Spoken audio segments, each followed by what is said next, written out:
Okay, so after a lot of work with marginal revenue product, which we are seeing right here, we're now going to go hop into Excel to introduce monopsony. And the first thing that I want to say about monopsony is just that it sounds a lot like monopoly, and it is a lot like monopoly. So I'm going to try and draw as many comparisons to monopoly as I can, and hopefully that'll make sense. And then also just know that we are going to be going back into the blackboard basically to keep working on this exact same kind of problem. So I'll probably actually copy the exact same table over and we'll just go from there.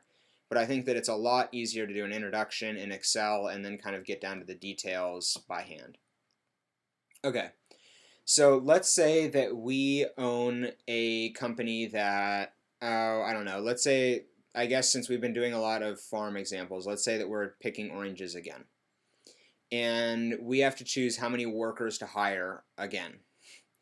So we have this wage column right here is just from past experience. We know that if we want to hire one worker, we're going to have to pay that worker $20. And if we hire two workers, we're going to have to pay both of them $30. Let's say this is per day. So we have to pay the same amount to every single worker, which seems like a reasonable assumption if you're running a farm and you pay all your farm hands, by the day. It doesn't seem like it's that far off for an example like a farm. So if we want to be able to hire 3 workers, we have to pay them $40. If we want to be able to hire 4 workers, we need to pay them $50 each. 5 workers, $60, 6 workers, $70, 7 workers, $80. So this gives us our supply of labor right here. Because this is what the laborers are willing to supply, the amount of labor that the laborers are willing to supply given the wage rate. So there is one worker that's willing to work for $20 a day. Then there's another worker that's willing to work for $30 a day. But if you pay that second guy $30, you have to pay the first guy $30 also. So this gives us our labor supply function. And that's the starting point for this entire monopsony idea. So this is not the supply of a good that this firm is selling to the market. This is a supply of an input to the firm. This is not the supply of oranges, which would be the firm's output to the market. This is the supply of labor to the firm. So this is a input supply curve, which is different than what you've seen before. And so I think it's really important to make that distinction right here, right now. That this is an input supply curve. This is the firm is having to choose how many workers to hire given this supply curve that people basically are willing to work for this much. All right. So then again, we just know from past experience, and I really just made these numbers up, but I've kind of worked with them a bunch so that they turn out really nice and pretty, that if we hire 0 workers, we're obviously going to be able to pick 0 oranges. If we hire 1 worker, he will pick 10 oranges, 2 workers, and they will pick 30 oranges, 3 workers will pick 60 oranges, and on and on. So we know then that the marginal product, and you know what I should put right here, I should put that this is the marginal product of labor. So I'll just change that right now. That the marginal product of labor, for the first column, it really doesn't matter. And for the second column then, is going to be equal to this output minus the previous output divided by the change in laborers, which is just going to be 1 minus 0. So this should be review. This is the marginal product of labor, not the marginal revenue product of labor. So if this is something that you're not used to seeing, then I suggest that you go back and kind of review other videos. But at this point, I'm going to move kind of quickly with this one because we have a lot of other things that we need to get to. So I'm just going to copy and paste that formula and then drag it down. And all that this is saying is that the second worker picks us 20 more oranges. The third worker picks an additional 30 oranges. The fourth worker picks an additional 25, and so on and so forth. So in this example, we're just going to say that oranges sell for $5, and you know what? This could be like $5 a bushel or $5 for a bag of oranges, let's say. So I picked $5 because it makes some other numbers work out pretty. but this is just given in the market. So this is like a perfectly competitive market. So I'll put up here in parentheses, perfect competition, because this firm has no control over the price of oranges. It just sells its oranges at the market price, which is $5, and is constant. So again, this price curve is not going to appear on this graph, because this graph is all about the inputs that the firm has to choose, not the firm's outputs. So it's not about, this is not the graph for the orange market. This is the graph for the labor market. And I really want to make that really, really clear here. Okay, so then total revenue is just going to be price times quantity. Simple enough. Should be review at this point also.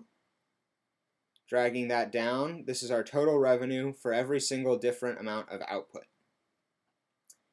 Now the marginal revenue product of labor. This should be review now at this point from the last two videos. This is just going to be, there's two different ways to calculate it, and I'm going to take the shortcut way here. We know that it is the change in revenue associated with one additional worker.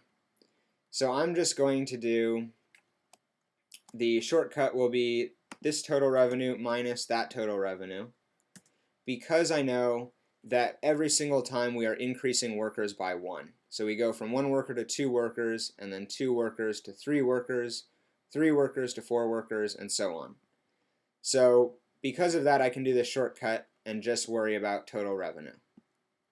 Alright, so at this point, we're getting into new stuff. And I apologize, I went kind of quickly on all that other stuff, I realized, but this is going to be a long enough video just as it is. Alright, so now we're getting on to the new stuff. And the first one is that we're just going to have a, I should call this total labor cost. I should not call this just labor cost. So I'll call this total labor cost. And I'll make this a little wider so that we can see it. So we have to decide how many workers we want to hire, and obviously one of the things that's going to impact our decision is how much we have to pay them. So the total labor cost then is just going to be equal to the wage that we have to pay them times the amount of workers that there are. So for the first column, this is for the first row, excuse me, this is pretty irrelevant. But for the second row, we have, if we pay one worker $20, we'll have $20 times one worker, means that we paid out $20 in payroll. For the second worker, we're going to have to pay each of them $30, and since there are two of them now, we'll have to pay $60. And just going down, this is our total labor cost. So that's just, again, that is just wage times the amount of workers that we're hiring. And another way I could put this is the quantity of labor. And rather than saying quantity of labor, I'm just going to write Q of labor.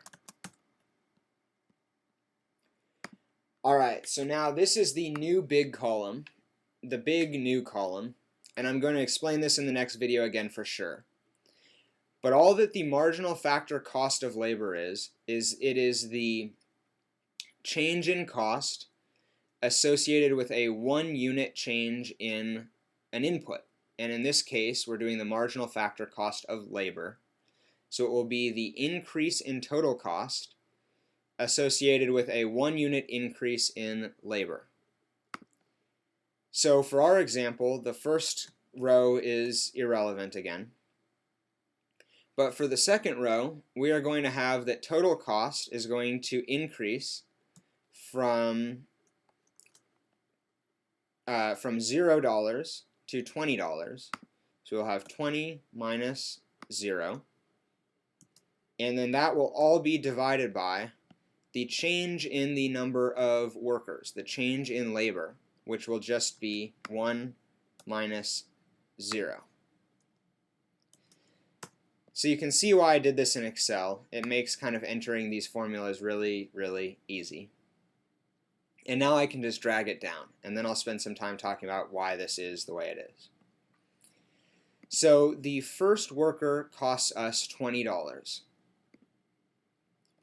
We can see that just as we were paying out no money before, and then we were paying out $20. The second worker cost us an additional $40 because we were paying $20 in payroll, and once we hire the second guy, now we have to pay $60 in payroll. And the reason is that for one thing, we're paying twice as many people to work, but we also had to pay each worker an additional $10 because we needed to hire more of them, and we have to pay them all the exact same amount. So that's really important, so I'll say that one more time.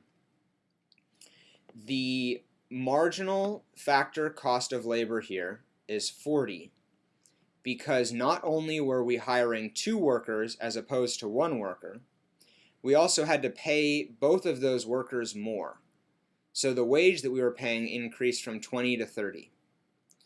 So 30 times 2 gives us 60 over here, and then 20 times 1 gives us 20 over here.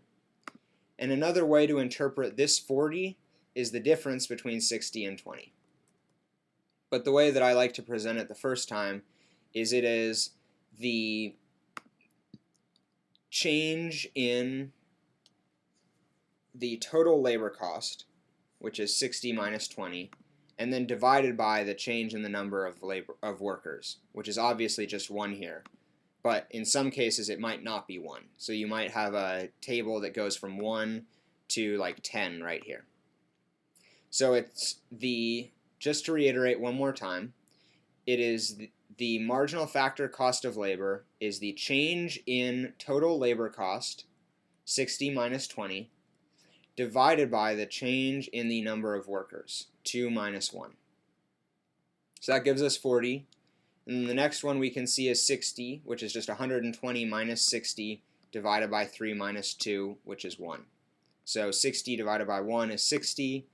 Then we get 80, 100, 120, and 140.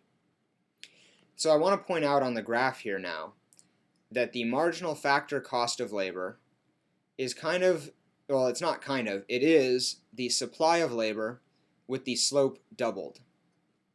And so we'll go into why that is in the next video. But just for now, know that the marginal factor cost of labor is equal to the supply of labor line with the slope just doubled. Okay, so the next thing that I'm going to say, and I'm going to explain it more in the next video, but actually I won't have to explain it too much more than I'm going to explain it here, is that the firm is going to hire workers up into the point that the marginal factor cost of labor, this column right here,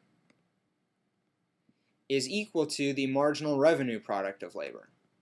And so that's going to be at 5 workers. And so here's the idea. The marginal revenue product of labor is the increase in total revenue that can be associated with an increase in 1 worker. The marginal factor cost of labor is the increase in costs that can be associated with 1 extra worker. So if the marginal revenue product of labor, the increase in revenue for hiring 1 more worker, is greater than the cost of that worker, then you're going to hire him. But if the increase in revenue that you can, or the increase in profit even, I can say, no, I can't say that, take that back. The increase in revenue that can be associated with 1 more worker is less than the cost of that worker. So if this worker doesn't make me as much money as I have to pay him, then I'm not going to hire him. So kind of balancing those two out, you hire workers up into the point where the marginal revenue product of labor, the increase in revenue that can be associated with 1 more worker, is exactly equal to the increase in cost that can be associated with that 1 more worker. And so that is at this point here where we hire 5 workers, we pay them $60 each, and the marginal revenue product of labor is equal to the marginal factor cost of labor at $100. And that's this point on the graph right here. And that is going to maximize profit. And I'm just going to show you that graphically, and in the next video we'll talk about it more. So profit here is just going to be revenue minus our costs, and we're imagining here that we only have labor costs. So that is one major simplification, but I think the first time that you see this model, I should make it as simple as possible. And we're going to go ahead and see that profit reaches a maximum right when the marginal revenue product of labor is equal to the marginal factor cost of labor, and we make $225. So it looks like we could also hire 4 workers and be just as well off. And the reason is that we can't hire, the reason this looks exactly like it does is that we can't hire 4.5 workers. I didn't include a row for 4.5 workers. And so you kind of run into this a lot when you're just doing introductory econ, that because we have to hire whole amounts of inputs for the level of analysis that we're doing now, basically because we're not using calculus, you sometimes get that one off gives you the same amount of profit as the actual maximization point. But just ignore that for now. Know that the maximization point where profit is maximized is where the marginal factor cost of labor is equal to the marginal revenue product of labor. So that's all that I want to say in this video. In the next video, we'll go into this a little bit more with formulas and kind of what all these things are and how to write them out. And I will see you there.